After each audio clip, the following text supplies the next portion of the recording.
мысалы Әл-Фарабидің теориясы сондай болған. Әл-Фарабилар айтқан алғашқы бір күш болған жаратушы. Бірақ одан кейін мынау дінде айтатындай Құдай саған бәленше киімді ки деп талап етеді, бәленше киімді киме дейді. Мынандай тамақ ішуге болады, болмайды деп. Әр нәрсеге Құдай араласпайды дейді, жаратушы күш араласпайды дейді. Ары қарай табиғаттың өзінің заңы бар дейді. Сол наным сенім үшін, сол сөзді айтқан үшін, Әл-Ғазали Әл-Фарабиді де Авиценнаны да кәпір деп атаған. Демек, алғашқыда дін бұған да төзбеген тіпті.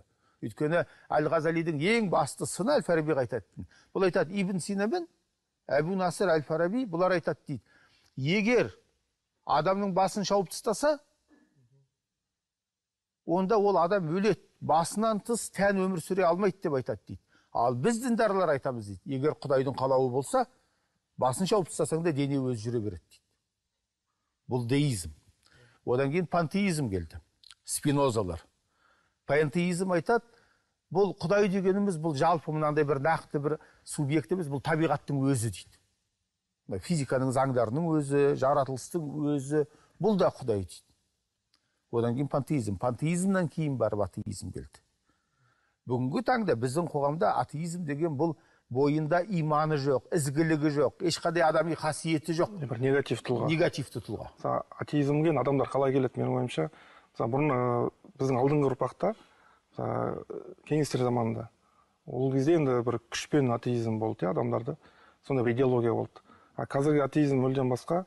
Қазіргі атеизм адамдардың саналы түрде жетуі. Яғни сана дегенім интеллект арқылы. Қазір кімдер атеистер? Олар интеллектуал адамдар, негізі былай қарасаңыз. Көптеген зерттеулерде соны көрсетеді. Енді зерттеу болмаса да былай логикаға келеді деп ойлаймын да. Өйткені адам ойлану арқылы, интеллект арқылы кейбір сұрақтарынан діннен жауап таба алмайды.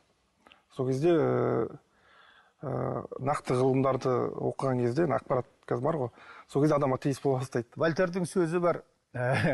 Атеизм бұл сауаттылардың дерті, діндарлық бұл надандардың дерті дейді. Сен қалай ойлайсың?